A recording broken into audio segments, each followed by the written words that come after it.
All right, guys, stepping to the mic today. We have arguably the best linebacker in the DMV, and in my estimation, the best linebacker in the country. Greg Penn joins me and Deno Campbell. Greg, welcome to Step to the Mic. How are you today? I'm doing good. Thanks for having me. I appreciate it. No problem. I know I'm going to turn most of this over to your coach, Deno Campbell, but I had to get two quick ones in off the top just to set the table. So I was looking at your bio. You had a long list of some of the top programs in the country. I'll give them a few. Maryland, LSU, South Carolina, Florida, Alabama, North Carolina, Pitt. The list went on and on and on. You are now committed to the national champions, the LSU Tigers. How much of weight relief is that off your shoulders? It's great to know that I know where I'm going. Me and my family, we've been thinking about where I was going to college since my freshman year, really. That's when I started getting offers. So it's just great. I don't have to sit down and have those family talks about where I'm going to school anymore. We know where I'm going to LSU, and my family's happy. I'm happy. I'm just happy to get it done. That's an awesome accomplishment because I've watched you play over the last 2 years. I love your style, love your energy, love what you bring on the field. You're going to a place that is football nuts. On a Saturday, you can't get no better than the SEC. So, I mean, when you looked at it, I read 4-3 scheme. Right. Coach Bo Pelini was one of the major or two parts of what got you there. But tell me about LSU when you went down there, what you saw, what you liked, and how it attracted you so much. Right. Me and my dad, we went down there last fall during the football season. They were playing Florida. We were down there for a game, and the atmosphere there was crazy.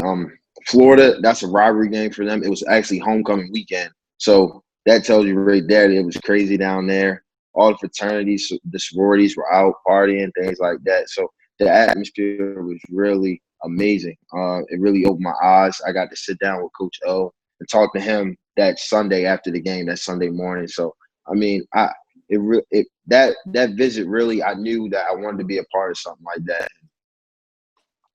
Coach Pelini wasn't there at that time. He came after the season because their D coordinator left. And really, when Coach Pelini came, he really solidified that LSU is where I want to be and things like that. Just my relationship with him growing. And my mom loved it there. Well, my mom hasn't been yet. She'll be down as soon as we can take visits, which I don't know when exactly going to happen. But when me and my dad went, him and I loved it, and it was just nice. I'm just happy that I'm be going to LSU, really. Wow. And I promise I'm going to turn this over to Coach, but another question came to me. When you talk about, like, rivalries, LSU, Alabama, LSU, Auburn, LSU, South Carolina, LSU, I mean, man, the stage is set. I mean, do you pinch yourself sometimes and say, I knew I was good, but I'm really this good, and I'm going to be playing with the best of the best every week? Right. Yeah, I mean, it's crazy. I mean, I never thought that it would be like this. I never thought I'd be going to LSU, defending national champs. I'm really blessed, really. I think I'm the best, so I always say, if you're the best, go where the best goes. So that's where I'm gonna go. So you like crawfish and you like gumbo and stuff like that? I actually haven't had crawfish yet. I'm supposed to have when I go down there for the official visit. I actually haven't had crawfish yet. You don't know what you're missing, brother. I used to spend a fair amount of time down there when I work with USA Football. I told you already. I got some folks down there that are going to take care of you. But look, let me ask you this, Greg. With this crazy COVID going on and not having opportunities to go take the visits, to actually go see some of these schools, how much more difficult then was it to make your decision based on the fact you haven't had official visits? You haven't been able to get on the campus of some of these universities. So how did that kind of work its way through and you come to the decision at LSU? Right. I mean, it was very difficult. I did a lot of virtual visits, and the virtual visits really didn't help me that much, honestly. I didn't really like them because you can't really get a feel, honestly. I mean, I'm not there. I'm not on campus. I'm not looking at the person face to face. So it's a little different for me. I'd rather look you in the eye as a man and talk to you. So, I mean, the virtual visits wasn't really something I liked, but the coronavirus, I mean, it definitely made it difficult for me to make a decision. And we just really sat down and I prayed about it also. And I just thought LSU was the best place for me. You know, as of right now, as we sat here today, obviously this has been a moving target.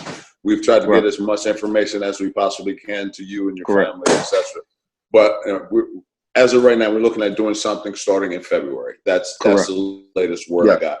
How is that going to affect you now? If we're playing football February, March, and then now you got to transition to be a college football player potentially as early as mid-June of next year. So, what are your thought process on that?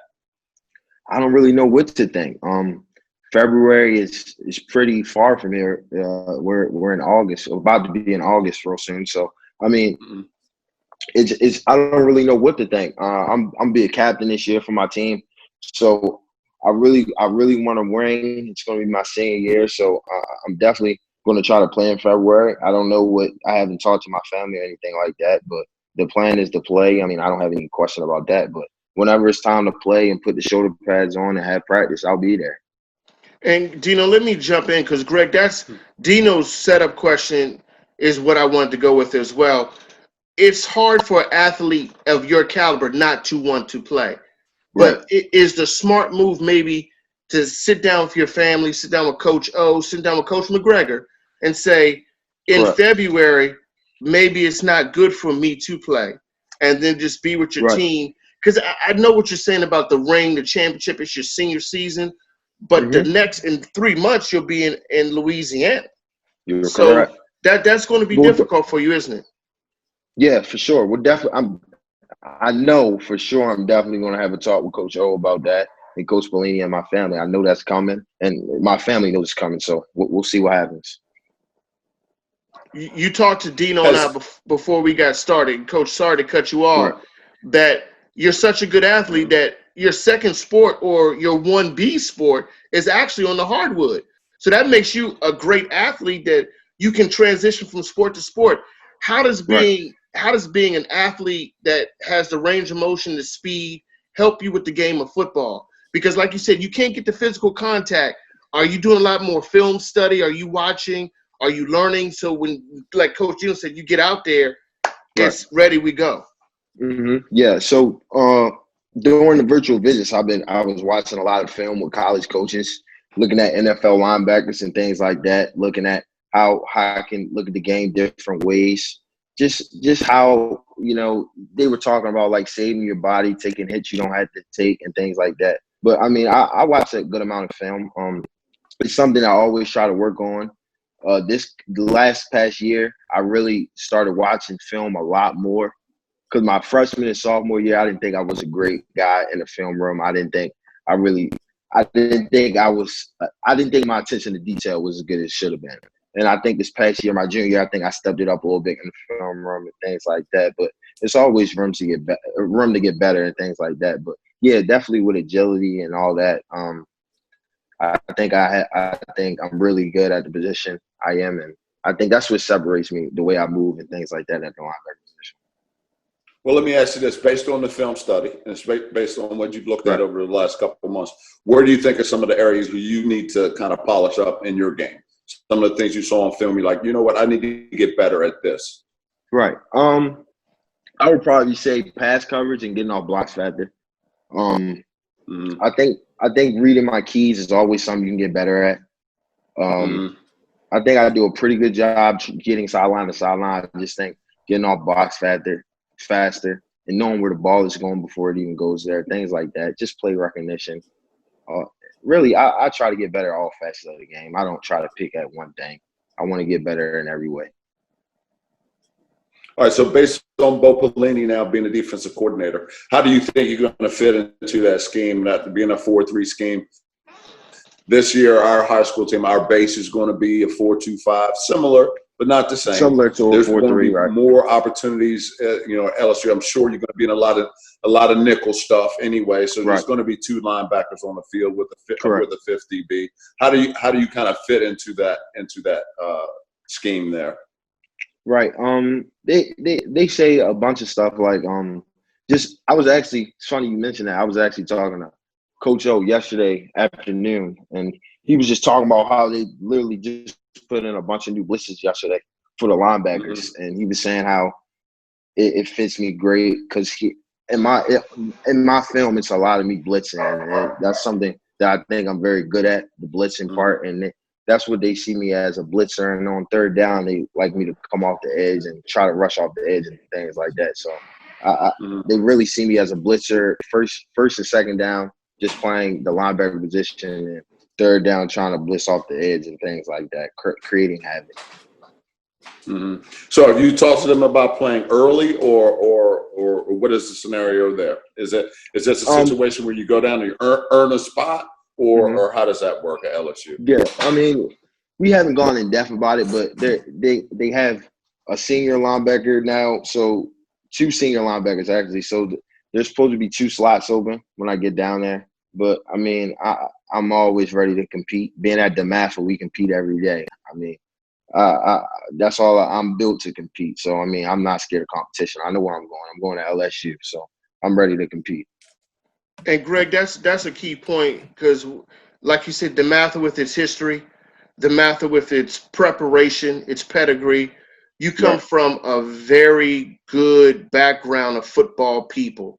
Do you look at the Anthony McFarlands? Have you reached out to them, the Chase Youngs, the Jawan Bentleys? Right. Have you talked to those guys and said, hey, I'm going to that next level now. What do I expect? How do I get better?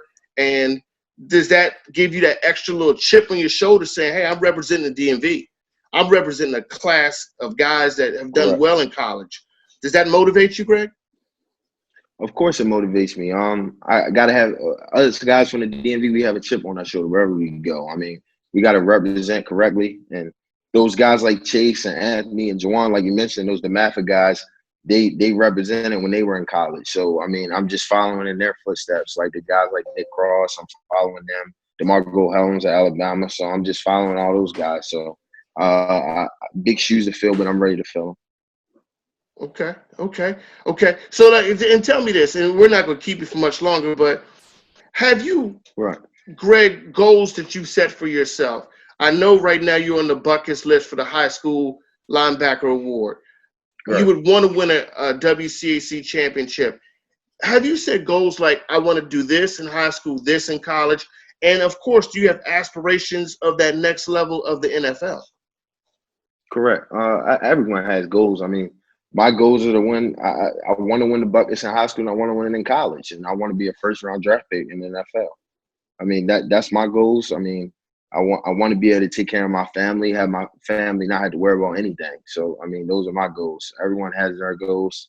I mean, those are just mine. I want to win the buckets award in high school and college and be a first-round pick. And I think going to LSU puts me in that position with the way that with the way they've been putting linebackers in the NFL these last couple of years.